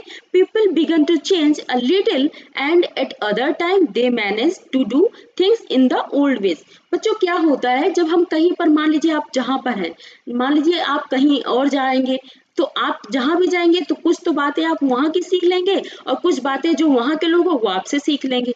तो ऐसा ही होता है। तो हम क्या करते हैं, जब हम कहीं नई जगह जाते हैं तो हम कुछ बातों में अपने पहले वाली जगह की जैसे बिहेव करते हैं, और कुछ बातों में हम क्या करते हैं, जिस जगह रहते हैं उनके जैसे, वहाँ के जैसे बिहेव करने लगते हैं, ठीक है? तो वो ये लिखा हुआ है यहाँ पर, ठीक है? हाँ, so their languages, food, music, religions became a mix of the old and the new, and out of this intermixing of cultures came something new and different। यानी कि जब आप ऐसे जाएंगे एक जगह से दूसरी जगह, तो क्या होगा, जो कल्चर है, जो वहाँ पे रहन सहन है, लोगों का खाना पीना है, और म्यूजिक की पसंद करने की स्टाइल है, मतलब म्यूजिक कौन सा पसंद करते हैं, तो वो सब कुछ क्या होगा, मिक्स होगा। आप जो जहाँ गए हैं वहाँ के लोग की म्यूजिक सुनना पसंद करेंगे मे बी, और जहाँ पर आप गए हैं मे बी वो आपके आपके यहाँ का म्यूजिक पसंद करें। तो आप ऐसा हो जाता है कि जब हमारा जो बिहेवियर हो जाता है, हमारी जो लैंग्वेजेस हो जाती है, फूड हो जाता है, जो रिलीजन्स हो जाते हैं, काफी हद तक, भले ही आप मान लीजिए हिंदू धर्म कहीं और कैसे तरीके से रहता है, हिंदू धर्म कहीं और कैसे तरीके से रहता है, या फिर कोई और धर्म का लीजिए, मुस्लिम में भी काफी डिफरेंस है। आप कंट्री इंडिया में है तो आप इंडिया में अलग तरीके से आप देख सकते हैं, आप कहीं सऊदी में या फिर कहीं और दूसरी कंट्री में चले जाइए तो आपको उनका रहन सहन थोड़ा अलग हो सकता है। तो यहाँ पर सिख धर्म के बारे में भी बोल सकते हैं कि सिख धर्म के लोग यहाँ पर इंडिया में किसी तरीके से रह सकते हैं, अगर वो फॉरेन में रहते हैं तो मे बी वो डिफरेंट तरीके से रह सकते हैं। तो वो एक तरह से यहाँ पर कहा गया है कि जो कैसे रिलीजन्स भी डिफरेंट हो जाते हैं, मीन्स बिहेवियर उनका डिफरेंट हो जाता है यहाँ पर अलग अलग जगह जाने पर। तो इसको हम क्या बोलते हैं, इंटरमिक्सिंग कल्चर, ठीक है, इंटरमिक्सिंग कल्चर, एक तरह से इंटरमिक्सिंग कल्चर होता है, सब एक दूसरे में मिक्स हो जाता है। केम समथिंग न्यू एंड डिफरेंट, तो अब ये क्या बन जाता है, थोड़ा नया और थोड़ा डिफरेंट हो जाता है, मतलब अलग तरीके का। Let us try Let us try to understand historical and geographical factors influence the diversity of region. Means अब हम समझने की कोशिश करते हैं कि जो भौगोलिक और हिस्टोरिकल जो फैक्टर्स हैं उनसे डाइवर्सिटी के ऊपर क्या प्रभाव पड़ता है। किसी क्षेत्र में मान लीजिए कोई हिस्टोरिकल प्लेस है, वो वहाँ पर मान लीजिए कोई बाहर से कोई युद्ध हुआ था, कोई वार हुआ था, तो वहाँ पर पहले की लाइफ क्या थी और वार होने के बाद जब बाहर के लोग वहाँ आ गए तब उनकी लाइफ कैसे चेंज हो गई। तो ये यहाँ पर बताया जाए कि तब उनके बीच में, तब उन सब में डाइवर्सिटी की विविधता जो है वो कैसे अलग हो गई, मतलब विविधता कैसे आ गई। और जियोग्राफिकल मतलब जैसे कहीं पर स्नो होती है यानी कि बर्फ पड़ती है, कहीं पर रेगिस्तान होता है जैसे कि राजस्थान है उसमें बालू है, लेकिन जैसे लद्दाख है, लद्दाख में काफी थोड़े थोड़े छोटे छोटे से माउंटेन है, लेकिन वो बिल्कुल वहां पर कुछ भी नहीं है, वहां पर आप कोई खेती जैसा मतलब कल्टीवेशन नहीं कर सकते हैं, ये सब चीजें होती है। तो ये डाइवर्सिटी के ऊपर क्या प्रभाव डालती है ये हम यहाँ पर पढ़ेंगे, लद्दाख के बारे में और केरल के बारे में। तो पहले हम लद्दाख के बारे में देख लेते हैं। ये जो सीन है यहाँ पर लद्दाख की है, the dry barren landscape of the mountainous desert of Ladakh. ये जो दिया हुआ है इसके बारे में बताया है, ये माउंटेनियस डेजर्ट है, मतलब रेगिस्तान है, जो माउंटेन पहाड़ी पहाड़ी रेगिस्तान है, ठीक है। ये क्या है, समतल नहीं है, ये ऊंचा नीचा है, ये यहाँ पर बताया जा रहा है, ठीक है। बच्चों ये सारा कंटेंट और ये जो पिक्स है रिलेटेड टू ये एनसीईआरटी से ही मैंने लिया हुआ है, तो आप यहाँ पर देख सकते हैं। आप एनसीईआरटी को भी अगर आप चाहें तो एक बार देखना चाहें तो देख सकते हैं। वैसे मैंने जो ये नोट्स दिया है आपको बहुत ही अच्छा रहेगा, क्योंकि काफ़ी हद तक मैंने काफ़ी पॉइंट्स इसमें लिए हैं, इंक्लूड करे हैं, ठीक है। तो अब हम लद्दाख के बारे में देखते हैं। This is a desert in the mountain in this is a desert in the mountains in the east of Jammu and Kashmir. ये जो डेजर्ट है, ये डेजर्ट है कहाँ पर है, जम्मू एंड कश्मीर की जो ईस्ट एरिया है, यानी कि पूर्व साइड में है जो, वहां पर ये डेजर्ट है, ठीक है। Very little agriculture is possible, यहाँ पर क्या है, एग्रीकल्चर जो कि कृषि होती है वो बहुत ही कम मात्रा में हो सकती है। वेरी लिटिल बहुत ही कम मात्रा में, यानी कि ना के बराबर, ठीक है। इज पॉसिबल मीन्स पॉसिबल नहीं है, बहुत ही कम मात्रा में पॉसिबल है। Here since this region doesn't receive any rain, यानी कि यहाँ पर रेन, यहाँ तक कि बारिश तक नहीं होती है। And is covered in snow, ये जो जगह है ज्यादातर किससे कवर्ड होती है, बर्फ से। देखिए आप यहाँ पर देख सकते हैं थोड़ा सा बर्फ भी दिख रही है, ठीक है। Covered in snow for a large part of the year, जब पूरे साल में काफी टाइम तक यहाँ पर बर्फ से ही ये ढका रहता है। There are very few trees, यहाँ पर बहुत ही कम पेड़ पौधे हैं।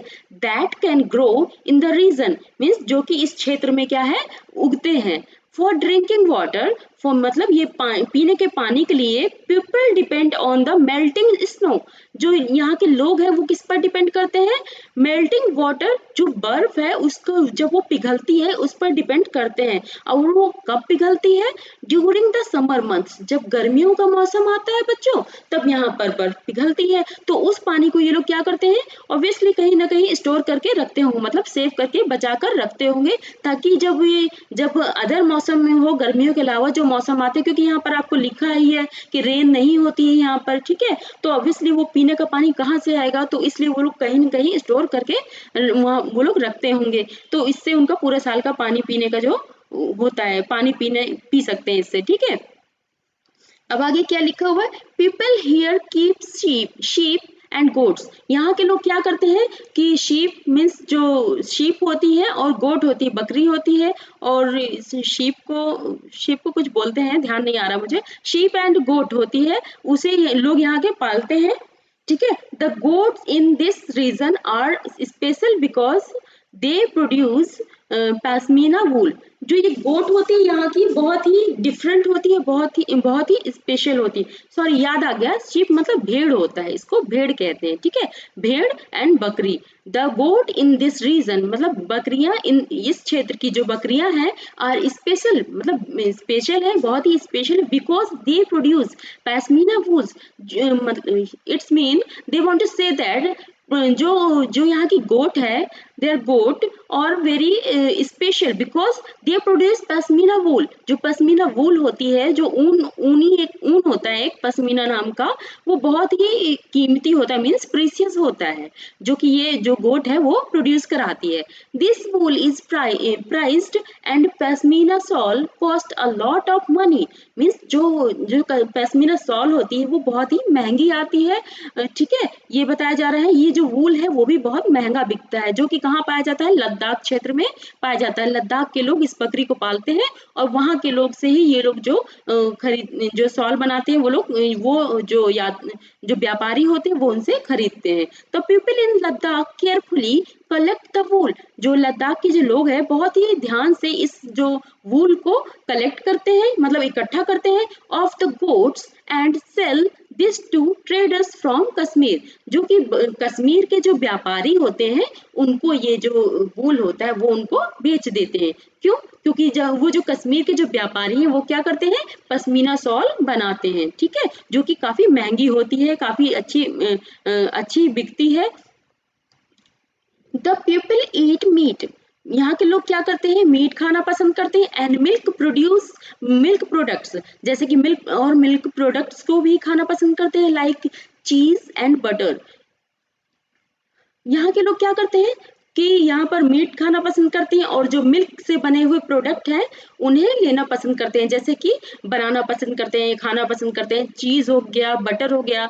मुझे लगता है यहाँ के सिर्फ लद्दाख के क्या, बाकी जगह के लोग भी भारत में ये सब पसंद करते हैं, ठीक है। ईच फैमिली ऑन्स मीट का तो मैं यहाँ पर नहीं बोल रही हूँ, मैं मिल्क प्रोडक्ट जो है मैं उसके बारे में यहाँ पर बोल रही हूँ कि लोग चीज और बटर तो खाना पसंद ही करते हैं। Each family owns some goats, cows and dzos. मतलब यहाँ पर क्या होती है, सारी फैमिलीज जो होती हैं ज्यादातर सभी के पास गोट भी होती है, काउस भी होती है, एंड डीजॉस मतलब गोट मीन्स बकरियां होती हैं, गाय होती हैं, डीजॉस मतलब याक काउस, एक तरह की गाय है जिसको याक बोलते हैं, वो भी सभी के पास लगभग होती है, ठीक है। तो बच्चों यहाँ पर मैंने मीट के इसलिए बोला क्योंकि सबको ये पसंद नहीं करता, कुछ लोग बहुत पसंद करते हैं, तो ये इसके बारे में मैं नहीं कह रही, मैं मिल्क प्रोडक्ट ज्यादातर पसंद करते हैं, मैं उसकी मेजोरिटी की बात कर रही हूँ, ठीक है। अब आगे चलते हैं। Being a desert did not mean that Ladakh did not attract its share of traders.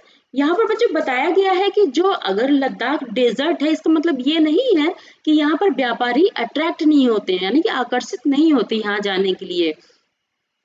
It was considered a good trade. ये जो है लद्दाख वो बहुत ही व्यापार के लिए बहुत ही अच्छा समझा जा रहा है। गुड ट्रेड रूट, यहाँ पे व्यापार के लिए बहुत ही अच्छा रूट माना जाता है लद्दाख को। As it had many passes through which caravans travel to what is today called Tibet. यहाँ से क्या होता था कि जो जो लद्दाख का जो रूट है, ट्रेड रूट है, वहां से क्या होता था कि जो काफिला होता था व्यापारियों का, वो इस रूट से कहाँ जाते थे, तिब्बत की ओर जाते थे, जिसे हम मतलब तिब्बत कहते हैं। ट्रेवल किधर क्यों ट्रेवल करते थे, तिब्बत की ओर, ठीक है।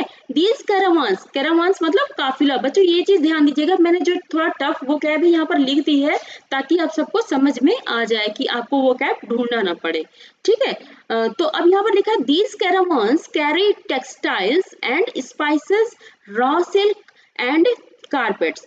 जो ये कैरावान्स थे मतलब काफिला होता था, जो कि काफिला मतलब लोगों का, व्यापारियों का जो काफिला होता था, वो क्या करते थे कि वो टेक्सटाइल मतलब वस्त्र मतलब कपड़े लेके जाते थे, मसाले लेकर जाते थे, रॉ सिल्क जो कच्चा सिल्क होता था उसको लेकर जाते थे, और जो दरियां बनाई जाती हैं, जैसे कई कई जगह दरी जो होती है बिछाने वाली, नीचे बैठने वाली, उसको भी लोग बुनते थे वहां पर।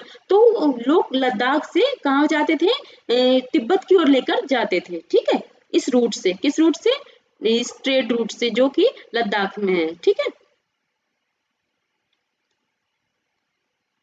बुद्धिज्म रीच्ड तिब्बत विया लद्दाख। बुद्धिज्म, आपने सोचा होगा कि बुद्धिज्म के जो जैसे बौद्ध धर्म है, कि आपने सुना होगा कि कोई भी एक धर्म है वो काफी दूर दूर तक फैल जाता है। कैसे फैल जाता है इतनी दूर दूर तक, कभी आपने सोचा बच्चों? ये तब फैल जाता है जब आप मान लीजिए आप किसी रिलीजन को मानते हैं, ठीक है, आप कहीं और जगह गए, आपको जो वहाँ के लोग हैं आपके रिलीजन को, आपके रहन सहन को, आपके पूजा करने के तरीके को, वर्शिप करने के तरीके को आपके पसंद करने लगे, और वो भी चाहते हैं कि आपके जैसे वो भी उसको फॉलो करना चाहते हैं, तो इससे क्या है वो लोग भी इसको मानने लगते हैं। तो धीरे धीरे क्या है जो रिलीजन है वो आगे बढ़ता जाता है, जहां जहां लोग उस रिलीजन के जाते जाएंगे वो वैसे वैसे आगे बढ़ता जाएगा। तो यहाँ पर लिखा है बुद्धिज्म रीच्ड तिब्बत विया लद्दाख, ठीक है। तो कहाँ तिब्बत में बुद्धिज्म कैसे पहुंचा? लद्दाख के थ्रू पहुंचा, मतलब लद्दाख के द्वारा पहुंचा, ठीक है। Ladakh is also called little Tibet. Ladakh को क्या बोलते हैं बच्चों? लिटिल तिब्बत, छोटा तिब्बत भी बोलते हैं। Islam was introduced in this region more than 400 years ago. जो इस्लाम धर्म है वो कब आया बच्चों? यहाँ पर 400 ईयर्स एगो, 400 साल पहले यहाँ पर इंट्रोड्यूस हुआ, लोगों ने उसको जानना शुरू किया। And there is a significant Muslim population here, यानी कि यहाँ पर क्या लिखा हुआ? There is a significant Muslim population. यहाँ पर जो मुस्लिम पॉपुलेशन है बहुत ही महत्वपूर्ण है, यहाँ पर मंथ काफी मात्रा में है। यहाँ पर लद्दाख में local versions of the Tibet Tibetan national epic the Kesar saga are performed and sung by both Muslim and Buddhism। जो लोकल वर्जन ऑफ तिब्बत का एक नेशनल राष्ट्रीय महाकाव्य है वो क्या है? केसर सागा, जो कि लद्दाख में भी लोग वैसे ही गाते हैं जैसे कि तिब्बत में गाया जाता है, संग both bye Muslim and Buddhism, दोनों के द्वारा, मुस्लिम के द्वारा भी और बुद्धिज्म के द्वारा भी, क्योंकि ये जो दोनों धर्म है वो कहाँ पर पाए जाते हैं? वो लद्दाख में मिल जाएंगे। दोनों धर्म को मानने वाले लोग कहाँ पर मिल जाएंगे? लद्दाख में मिल जाएंगे आपको, ठीक है।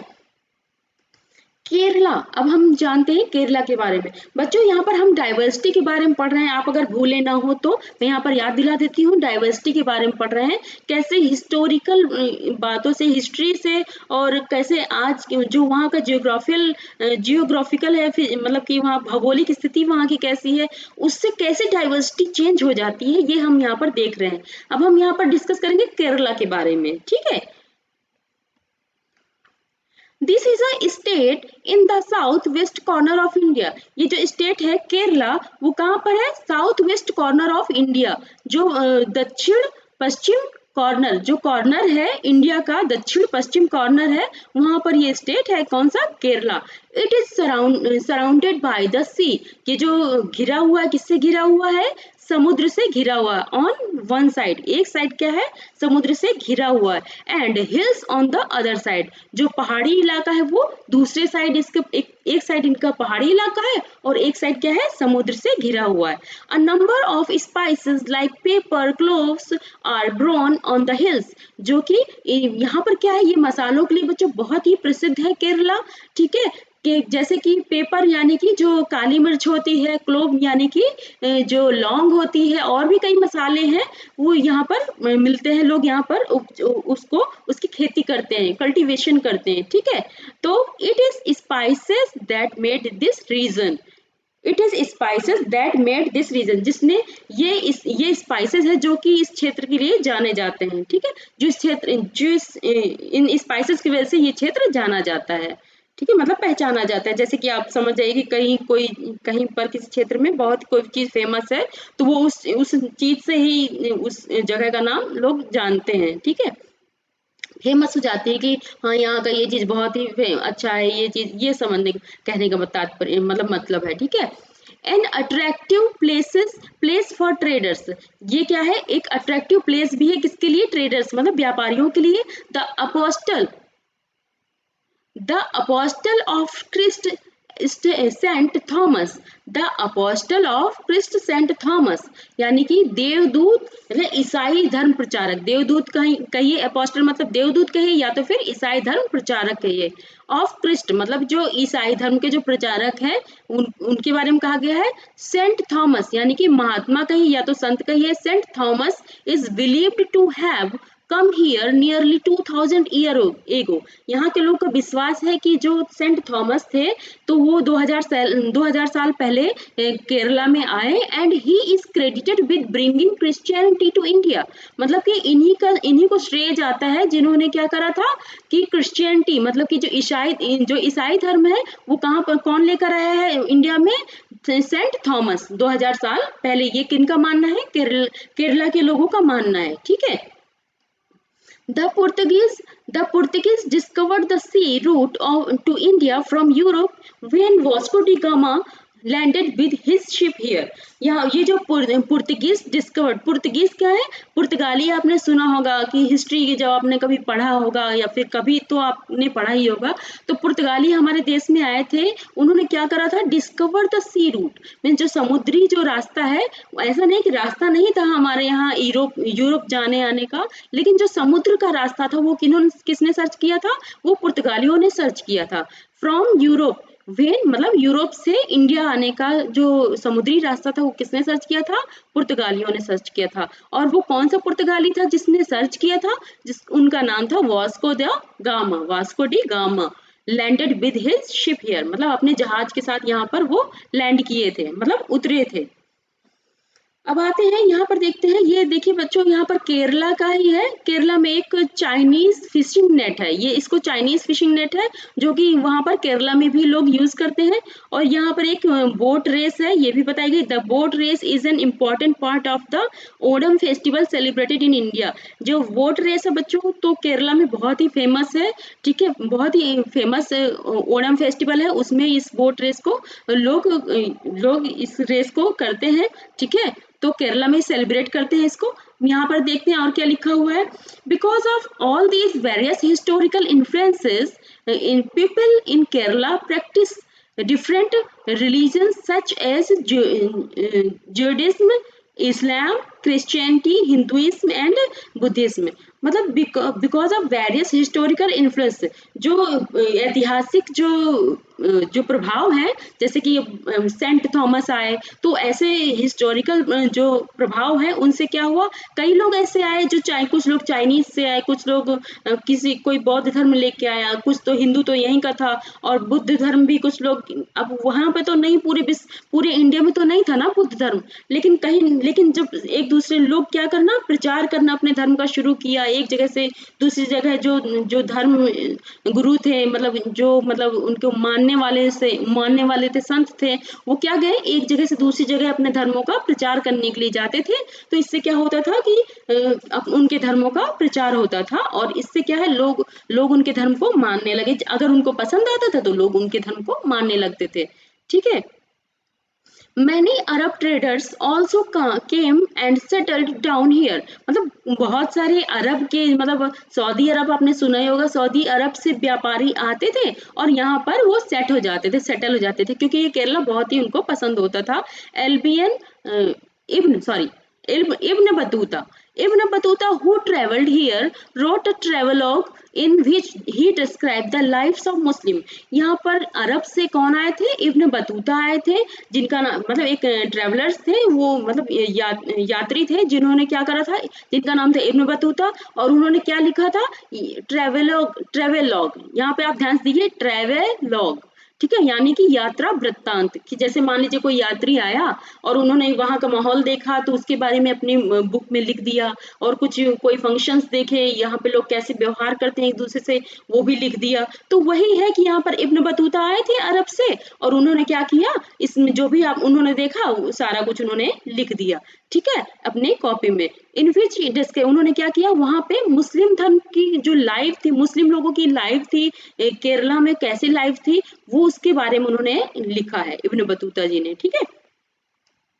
अब आगे देखते हैं, the fishing nets used here look exactly like the Chinese. जो यहाँ पर केरला में फिशिंग नेट जो कि मैंने दिखाया है आपको, ये जो फिशिंग नेट है वो कैसी दिखती है, यहाँ पर जो यूज करते हैं लोग, कैसी दिखती है, बिल्कुल चाइनीज फिशिंग जैसी, चाइनीज फिशिंग नेट की जैसे, जैसे कि चाइना में फिशिंग नेट यूज करते हैं, वैसे ही यहाँ पर भी इंडिया में भी केरल में यूज करते हैं। एंड और कॉल्ड चीना वाला, जिसको क्या बोलते हैं, इसको क्या बोलते हैं, चीना वाला। जस्ट 1 मिनट बच्चों, हाँ, इसको बोलते हैं चीना वाला। Even the even the utensil used for frying is called the चीना चट्टी। मतलब इस यहाँ पर जो यूटेंसिल होता है, मतलब बर्तन भी यूज किया जाता है बच्चों केरल में। तो वो जो फिश को फ्राई करने के लिए लोग, मतलब मछली को तलने के लिए लोग यूज करते हैं, उसको बोलते हैं चीना चट्टी। ये आप ध्यान दीजिएगा, मे बी आपको कहीं पर पूछ लिया जाए तो आप इसको ध्यान दीजिएगा, ठीक है। And it is believed that the word चीन could have come from China. लोगों का विश्वास है, मतलब लोगों का मानना है कि जो चीन, यहाँ पर चीन लगा हुआ है हर जगह हर वर्ड में, तो वो यहाँ कहाँ से आया हुआ है, चाइना से आया हुआ है, ठीक है। क्योंकि वहाँ की जो फिशिंग नेट है वो भी सेम सेम है, तो ऑब्वियसली कोई ना कोई यात्री आया होगा वहां से, उसने बताया होगा किसी को, तो वैसे ही बाकी लोग भी, उनके जो पूर्वज थे उन्होंने बताया, वैसे ही आज के लोग फॉलो करते गए, तो ऐसे क्या हो गया, लोग वैसे ही फॉलो आज भी कर रहे हैं। The fertile land and climate are suited to growing rice and a majority of people here eat rice। मतलब क्या है, द फर्टाइल लैंड, यहाँ की जो उर्वरक लैंड है, भूमि है, मतलब जमीन है, एंड क्लाइमेट जो यहाँ का केरल का वातावरण है, are suited to growing rice. यहाँ पे किस लिए सूटेड है, मतलब किसके लिए ठीक है, ये ग्रोइंग राइस, मतलब चावल उगाने के लिए यहाँ का जो मौसम है, यहाँ की जो जमीन है वो बहुत ही अच्छी है। And a majority of people here eat rice, यहाँ के ज्यादातर लोग क्या खाते हैं, राइस खाते हैं, फिश खाते हैं, एंड वेजिटेबल्स खाते हैं, ठीक है बच्चों। अब आगे देखते हैं। It was the geography of India, Kerala, which allowed for the cultivation of spices, and the special geographical location of Ladakh and it wool that drew traders of these regions. Thus, history and geography are often tied in the culture of life of a region। बच्चों ये बताना चाहते हैं कि कहीं की geography कैसी है, कहीं की डिफरेंट है। देखिए आपने अभी लद्दाख का देखा था, तो लद्दाख की जो जियोग्राफी है, मतलब भौगोलिक स्थिति है, तो वहाँ पे डिफरेंट है। यहाँ वहाँ पे क्या है, डेजर्ट था, जो कि माउंटेन डेजर्ट थे, वो मैंने आपको अभी दिखाया था, तो वहाँ पे अलग था, वहाँ पे खेती नहीं कर सकते थे। लेकिन केरला में क्या है, वहाँ पे वहाँ की जो लैंड है बहुत ही उर्वरक है, मतलब वहाँ पे फर्टाइल, मतलब वहाँ पे अच्छी से अच्छी खेती हो सकती है। वहाँ का क्लाइमेट बहुत अच्छा है, जहाँ पे राइस उग सकता है। वहाँ पे समुद्र भी है केरला में, लेकिन कहाँ पर, वहाँ पर नहीं है, जो लद्दाख में वहाँ पर नहीं है समुद्र इतने बड़े बड़े, ठीक है। तो यही चीज है, कितना मतलब भौगोलिक स्थिति से और ऐतिहासिक स्थिति से, ऐतिहासिक हिस्ट्री से कितना कहीं का रहन सहन कितना चेंज हो जाता है। जैसे यहाँ के लोग चाइना की जैसे फिशिंग का यूज करते हैं, ऑब्वियसली ये कहाँ से आया, ये फिशिंग स्टाइल यूज करते कहाँ से आया, ये आया, हाँ, हिस्ट्री से आया। अब जैसे कि वहां पर लद्दाख में लोग क्या यूज करते थे, केसर सागा, उसको एक जो कि कहाँ का था, तिब्बत का एक महाग्रंथ, महाकाव्य था, ठीक है। लेकिन वो कहाँ के लोग कहाँ के लोग प्रयोग करते हैं, वो लद्दाख के लोग भी प्रयोग करते हैं। क्यों, क्योंकि भाई एक दूसरे की जगह आना जाना था, तो इसलिए सब एक दूसरे की चीजें सीखते चले गए। Means they learn about all thing about each other, okay. अब यहाँ पर देखते हैं बच्चों, अभी तक हमने विविधता तो बहुत देख ली कि विविधता क्या है, हम सब के सब में, ठीक है। अब हम देखते हैं यूनिटी इन डाइवर्सिटी, क्योंकि आपने ज्यादातर सुना होगा हमारे इंडिया में बहुत यूनिटी है, बहुत यूनिटी है, तो किस बेसिस पे यूनिटी है, अब हम इसके बारे में डिस्कस करते हैं, ठीक है। यूनिटी इन डाइवर्सिटी मतलब विविधता, किसमें, एकता में, विविधता में एकता, ठीक है। इसके बारे में हम चर्चा करते हैं। India's diversity has always been recognised as a source of its strength. India की जो डाइवर्सिटी है, मतलब विविधता है, has always been recognised as a source of the strength. मतलब वो क्या है, जो लोग कहते हैं कि इंडिया की जो विविधता है वही तो उसकी ताकत है। स्ट्रेंथ मीन्स ताकत, यानी कि पावर है। When the British ruled India, जब ब्रिटिश लोग क्या करते थे, इंडिया में रूल करते थे, मतलब अपना शासन करते थे, women and main from different cultural, मतलब जो आदमी और औरतें लोग थे वो डिफरेंट कल्चर से थे, मतलब अलग अलग तरीके की जो संस्कृति थी उससे थे, रिलीजियंस से थे, मतलब धर्म से थे, एंड रीजनल बैकग्राउंड, सबका क्षेत्रीय बैकग्राउंड अलग था।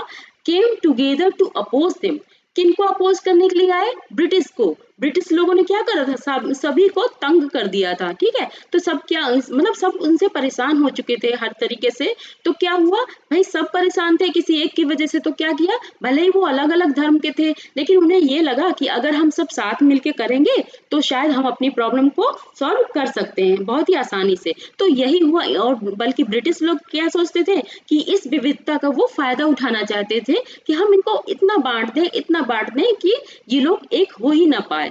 इनके धर्म के नाम पे बांट दो, इनको कल्चर के नाम पे बांट दो, इनको क्षेत्र के नाम पे बांट दो। ऐसे अगर वो लोग बटे रहेंगे तो ये लोग कभी एक नहीं हो पाएंगे। अगर ये एक नहीं हो पाएंगे तो हमारा जो शासन है वो हमेशा यहाँ चलता रहेगा। क्योंकि यहाँ के जो ब्रिटिश के जो थे गवर्नर्स थे, काफी कई एक ऐसे कोई गवर्नर हुए हैं जिन्होंने बोला कि अगर हमारे हाथ से भारत चला गया तो समझ लीजिए हमारे हाथ से सब कुछ चला गया, ठीक है। तो समझ लीजिए भारत कितना इम्पोर्टेंट था उनके लिए, ठीक है।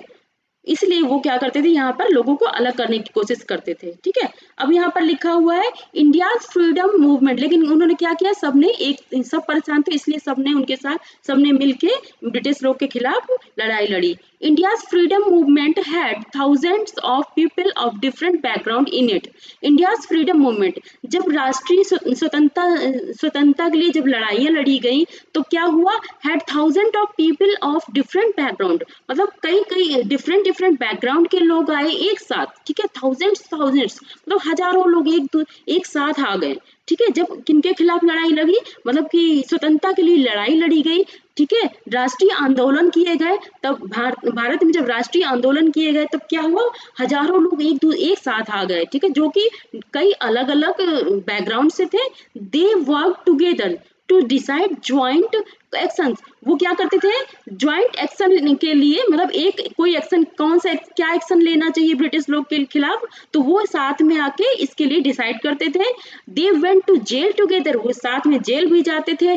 दे found different ways to oppose the British, वो कई तरीके अपनाते थे जिससे कि वो ब्रिटिश के लोग को अपोज कर सके, मतलब उनके खिलाफ जा सके, ठीक है, उनको दिखा सके कि हम आपके खिलाफ है। Interestingly the British thought they could divide Indian because they were so different. British के लोग सोचते थे कि वो बहुत ही, ये रोचक बात है कि ब्रिटिश के लोग जो सोचते थे कि इंडिया दे कैन डिवाइड, मतलब वो अलग कर सकते हैं, तोड़ सकते हैं इंडियन भारतीयों को तोड़ सकते हैं, because they were so different, क्योंकि वो उनमें बहुत सारी विविधताएं हैं, बहुत सारी भाषाएं हैं, बहुत सारे क्षेत्रीय तरीके से अलग है, हर तरीके से वो काफी हद तक वो अलग है इंडिया में, ठीक है। And then continue to rule them, मतलब अगर हम इनको तोड़ दिए, मतलब इनमें यूनिटी ना करवा पाए, यूनिटी ना रही तो हम क्या करेंगे, इन पे रूल कर पाएंगे, क्योंकि अगर ये एक हो गए तो हमारे खिलाफ ये क्या कर देंगे, आक्रमण कर देंगे, मतलब स्वतंत्रता जो मूवमेंट है स्वतंत्रता के लिए ये राष्ट्रीय आंदोलन कर देंगे, ठीक है।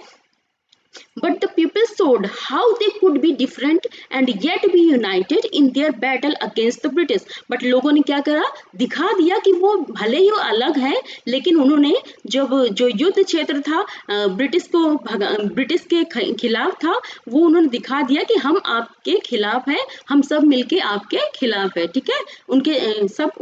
एक साथ होके ब्रिटिश के खिलाफ लड़े, ठीक है। जल एग्जाम्पल, आपको एक एग्जाम्पल भी दिया गया है कैसे यूनिटी को एक्सप्लेन कर रहे हैं, इसके लिए एक एग्जाम्पल भी दिया गया है। Jallianwala Bagh massacre in Amritsar, in which a British general opened fire on a large group of unarmed peaceful people, killing many and wounding even more। मतलब क्या क्या, जलियांवाला बाग, बच्चों आपने सुना ही होगा जलियांवाला हत्याकांड, ठीक है। वो कहाँ था, अमृतसर में।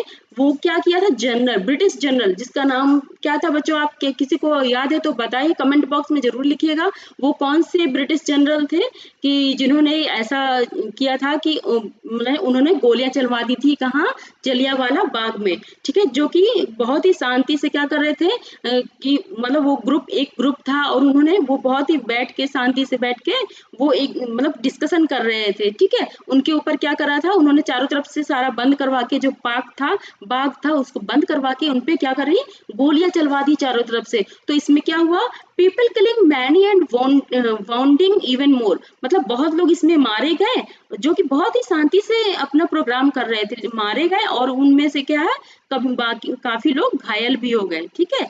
Main and women, Hindu, Sikh and Muslim, rich and poor had gathered to protest against the British. वहां पर क्या हुए थे, क्यों इकट्ठे हुए थे, वो ब्रिटिश के खिलाफ इकट्ठे हुए थे, क्योंकि ब्रिटिशर्स से सब परेशान हो गए थे, भले ही वो आदमी थे, औरत थी, या फिर हिंदूज थे, मतलब हिंदू लोग थे, सिख थे, मुस्लिम थे, रिच यानी कि धनी थे या तो गरीब थे, सभी एक साथ होके इकट्ठे हुए थे, ठीक है।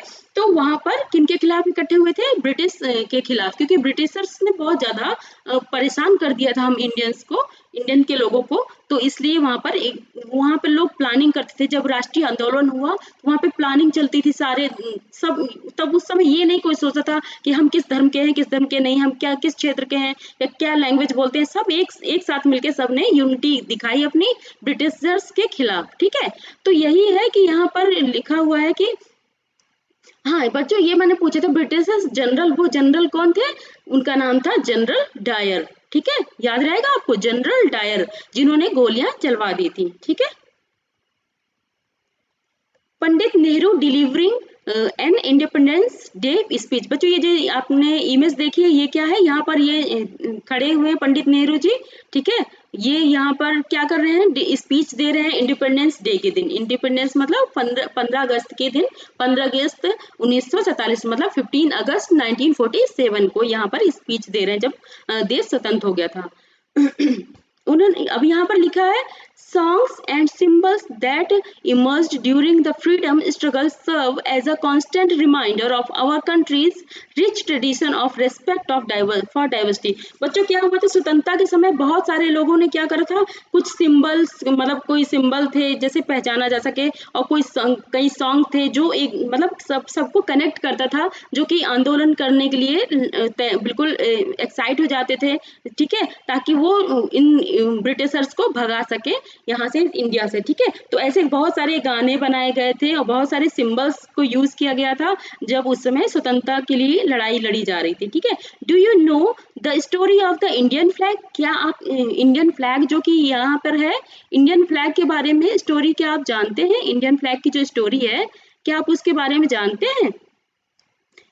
यहाँ पर लिखा हुआ है protest, it was used as a symbol of protest against the British by people everywhere. It was मतलब ये जो हमारा जो झंडा है, तिरंगा झंडा, उसको किस लिए यूज किया गया था?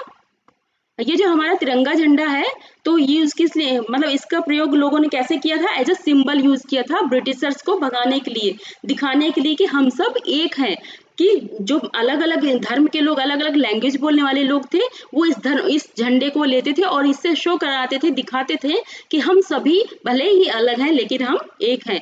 In this book the discovery of India, in this book the discovery of India, Jawaharlal Nehru says, मतलब उन जवाहरलाल नेहरू जी ने एक बुक लिखी थी जिसका नाम था डिस्कवरी ऑफ इंडिया। उन्होंने लिखा है, Indian unity is not something imposed from the outside, but rather it was something deeper and with in its fold the widest tolerance of belief and custom was practiced and every variety acknowledged and even encouraged। मतलब उन्होंने ये बोला है कि ये जो हमारे देश में यूनिटी है वो कहीं बाहर से थोपी हुई नहीं है, बल्कि ये हमारी खुद के लोगों की आपसी समझ है कि जो हम एक दूसरे की जो डाइवर्सिटी मतलब विविधता है उसको हम समझते हैं और एक्सेप्ट करते हैं और यहाँ पर यूनिटी से रहते हैं, ठीक है, ये यहाँ पर कहना चाहते हैं। इसको मैं हिंदी में पढ़ देती हूँ बच्चों, क्योंकि ये जो कोटेशन है वो आपको काफी हद तक काफी जगह यूज करना होगा, मे बी अगर कहीं ऐसे आ जाए तो उसको आप यूज कर सकते हैं। मैं हिंदी वाले बच्चों के लिए ये बता दे रही हूँ क्या है, इसको बोलते हैं, जवाहरलाल नेहरू ने अपनी किताब भारत की खोज में लिखा कि भारतीय एकता कोई बाहर से थोपी हुई चीज नहीं है, बल्कि यह बहुत ही गहरी है, जिसके अंदर अलग अलग तरह के विश्वास और प्रथाओं को स्वीकार करने की भावना है। इसमें विविधता को पहचाना और प्रोत्साहित किया जाता है। यह नेहरू ही थे, यहाँ पर लिखा हुआ है, it was Nehru who coined the phrase unity in diversity to describe the country। ये नेहरू ही थे जिन्होंने क्या किया था, डिस्क्राइब किया था कंट्री को। कैसे किया था कि विविधता में एकता, unity in diversity, unity in diversity. ये किसने ये स्लोगन दिया था? ये नेहरू जी ने, मतलब जवाहरलाल नेहरू जी थे, उन्होंने ये स्लोगन दिया था, यूनिटी इन डाइवर्सिटी, मतलब विविधता में एकता है। ये हमारे भारत को डिस्क्राइब करता है, ठीक है। इंडियाज नेशनल एंथम, मतलब भारतीय राष्ट्रीय जो राष्ट्रगान है, कंपोज्ड बाय रविंद्रनाथ टैगोर। ये किनके द्वारा कंपोज किया गया, मतलब लिखा गया है? तो इनकी ये है रविंद्रनाथ टैगोर जी के द्वारा ये कंपोज किया गया है। इस another expression of the unity of India. ये क्या है? एक अलग तरीका है जो दिखाती है कि हम सब भारतीय एक हैं, ठीक है। यूनिटी ऑफ इंडिया भारत की एकता को दर्शाता है, ठीक है। बच्चों, मुझे लगता है आपको काफी हद तक समझ में आ गया होगा। ये जो लेसन है मैंने काफी अच्छे से एक्सप्लेन करके बताया है। अगर आपको कोई प्रॉब्लम इसमें फील होती है या फिर मतलब आपको कोई प्रॉब्लम लगती है तो आप कमेंट बॉक्स में जरूर लिखिएगा, ताकि मैं उस प्रॉब्लम को जल्दी से जल्दी सॉल्व कर दूं और आपको उसका रिप्लाई जरूर दूं, ठीक है। बच्चों, यहाँ पर अब हम क्वेश्चन आंसर देखते हैं। क्वेश्चन आंसर क्या, मतलब क्वेश्चंस क्या है यहाँ पर? क्वेश्चन आंसर क्वेश्चन मैंने दिया हुआ है, इनके आंसर आपको क्या करना है। हमारा टेलीग्राम चैनल है लेट्स एडू एकेडमी, ठीक है। आपको मैंने जो बताया, जो हमारे चैनल का नाम है, यहाँ पर मैं लिख दे रही हूँ, जस्ट 1 मिनट। ये मैंने आपको पहले बताया भी है, अगर आपको याद हो तो। लेट्स एडू एकेडमी, यहाँ पर स्लैश करके ही आप सर्च कर लीजिए, वैसे भी कर लेंगे तभी आपको मिल जाएगा। एडू एकेडमी जैसा कि लिखा हुआ है, चैनल का नाम है, ठीक है। इसी नाम से आप सर्च करेंगे लेट्स एडू एकेडमी, किसमें? टेलीग्राम में। तो वहां पर आपको ये क्वेश्चंस के आंसर पोस्ट करने हैं बच्चों, ठीक है। क्वेश्चन लिखना है और क्वेश्चन और आंसर ये सारे आपको पोस्ट करने हैं। आप देख लीजिए कौन कौन से क्वेश्चन है। फर्स्ट क्वेश्चन है यहाँ पर, हाँ बच्चों, हर चैप्टर के बाद आपको क्वेश्चन आंसर जरूर लिख के मुझे टेलीग्राम में आपको टेलीग्राम में पोस्ट करना है, जो मैंने आपके लिए बनाया है, ठीक है। तो मैं देखूंगी आप लोगों ने कैसा आंसर लिखा है, ठीक है। फर्स्ट क्वेश्चन है, what do you think living in India with its rich heritage of diversity adds to your life? इसको हिंदी में बोलेंगे बच्चों। आपके विचार में भारत की जो समृद्ध एवं विविध विरासत आपके जीवन को कैसे बेहतर बनाती है? क्वेश्चन आप लिख सकते हैं बच्चों। मैं फिर से बोल रही हूँ, इंग्लिश में तो आप देख ही रहे हैं। What do you think living in India with its rich heritage of diversity adds to your life? अब हिंदी वाले बच्चे लिखेंगे। हिंदी वाले बच्चे लिखिए और इसके जो आंसर आप सभी को पोस्ट करना है। टेलीग्राम चैनल जो मैंने बनाया लेट्स एडू एकेडमी, उसमें आपको पोस्ट करना है। लिखिए क्वेश्चन, आपके विचार में भारत की समृद्ध एवं विविध विरासत आपके जीवन को कैसे बेहतर बनाती है? फिर से मैं बोलती हूँ, आपके विचार में भारत की समृद्ध एवं विविध विरासत आपके जीवन को कैसे बेहतर बनाती है, ठीक है बच्चों। अब यहाँ पर दूसरा क्वेश्चन है, do you think the term unity in diversity is an appropriate term to describe India? What do you think Nehru is trying to say about Indian unity in the sentence quoted above from his book The Discovery of India? ठीक है, do you think the term unity in diversity is an appropriate term to describe India? What do you think Nehru is trying to say about Indian unity is in the sentence quoted above from his book The Discovery of India? बच्चों, मैं हिंदी में इसको पढ़ देती हूँ। आपके अनुसार अनेकता में एकता का विचार भारत के लिए कैसे उपयुक्त है? भारत की खोज किताब से लिए गए वाक्यांश में नेहरू भारत की एकता के बारे में क्या कहना चाह रहे हैं? आपके अनुसार, मैं दोबारा से बोल रही हूँ, आपके अनुसार अनेकता में एकता का विचार भारत के लिए कैसे उपयुक्त है? भारत की खोज किताब से लिए गए वाक्यांश में नेहरू भारत की एकता के बारे में क्या कहना चाह रहे हैं? अब यहाँ पर तीसरा क्वेश्चन है, यहाँ पर एक्चुअली ये जो मैंने क्वेश्चन नंबर डाले हैं 2, 3, 5, एक्चुअली ये जो बुक में आपके क्वेश्चंस दिए हैं ये वही क्वेश्चंस है जो आपकी बुक में दिए हैं, ठीक है बच्चों। तो वो जिस नंबर का क्वेश्चन है मैंने वही नंबर यहाँ पर डाल दिया है। एक्चुअली कुछ क्वेश्चन थे एक दो जो आपके लिए नहीं थे, जो 6th स्टैंडर्ड के बच्चों के लिए थे, तो वो मैंने यहाँ पर नहीं लिखा है। तो आप यहाँ पर देखिए क्वेश्चन 5 है, choose another region in India and do a similar study of the historical and geographical factor that influence the diversity found there. Are these historical and geographical factors connected to each other? How? Choose another reason, मैंने दोबारा से बोला है, choose another reason in India and do a similar study of the historical and geographical factors that influence the diversity found there. Are these historical and geographical factors connected to each other? How? ठीक है। अब यहाँ पर Hindi medium वाले बच्चों के लिए लिखा है क्वेश्चन, लद्दाख एवं केरल की तरह भारत का कोई एक क्षेत्र चुनिए और अध्ययन कीजिए कि कैसे उस क्षेत्र की विविधता को ऐतिहासिक एवं भौगोलिक कारक आपस में उस क्षेत्र के ऐतिहासिक एवं भौगोलिक कारक आपस में जुड़े हुए हैं, इसको लिखना है। और कैसे, क्वेश्चन मार्क है कैसे। फिर दोबारा बोलती हूँ, लद्दाख एवं केरल की तरह भारत का कोई एक क्षेत्र चुनिए और अध्ययन कीजिए कि कैसे उस क्षेत्र की विविधता को ऐतिहासिक एवं भौगोलिक कारक आपस में जुड़े हुए हैं, उस क्षेत्र के कैसे, दोबारा से मैं यहाँ पर कंफ्यूज हो गई, फिर दोबारा बोलती हूँ, लद्दाख एवं केरल की तरह भारत का कोई एक क्षेत्र चुनिए और अध्ययन कीजिए कि कैसे उस क्षेत्र की विविधता को ऐतिहासिक एवं भौगोलिक कारक आपस में जुड़े हुए हैं। इस क्वेश्चन मार्क के बाद लिखा हुआ है कैसे, फिर क्वेश्चन मार्क है, ठीक है। ये बच्चों आपको करना है। और हमारा जो question from let's edu academy, ये आपके लिए एक नया क्वेश्चन आएगा जो कि आपकी बुक में नहीं है, ये हमारी तरफ से बच्चों ये आपको लिखना है। ये सारे क्वेश्चन जो है ये आप इनके आंसर लिख रहे हैं और आपको हमारे टेलीग्राम चैनल में पोस्ट करना है। आप क्वेश्चन लिख लीजिए, इंग्लिश मीडियम वाले बच्चे हैं, what is the diversity question mark, explain with example related to current era in India and the world. What is diversity, दोबारा से मैं बोल रही हूँ, what is diversity, question mark करना है, explain with example related to current era in India and the world. अब Hindi medium वाले बच्चे लिख लीजिए, विविधता क्या है, क्वेश्चन मार्क, भारत में वर्तमान युग से संबंधित उदाहरण के साथ समझाइए।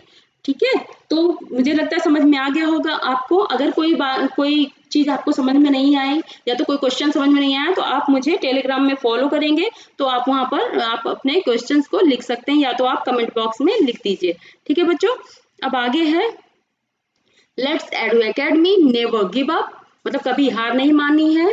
Thank you class. बच्चों अगर आपको हमारा जो लेक्चर है अगर आपको पसंद आया है तो बच्चों लाइक जरूर बनता है, लाइक जरूर करिएगा और अपने दोस्तों के साथ शेयर करिएगा और सब्सक्राइब जरूर करिएगा। ज़्यादा से ज़्यादा शेयर करिए ताकि ज़्यादा से ज़्यादा बच्चों को पता चल जाए कि ऐसे भी पढ़ाया जा रहा है और उनको भी जिनके पास हेल्प नहीं है, जो नहीं पढ़ सकते हैं, अगर आप शेयर करेंगे तो ये शेयर करते करते उन बच्चों तक भी पहुँच जाएगा जिन बच्चों के पास नॉलेज नहीं है इस यूपीएससी की प्रिपरेशन के बारे में या फिर एनसीईआरटी कैसे पढ़ना है इन सब के बारे में, तो उनको भी ये चीजें पता चल जाएंगी।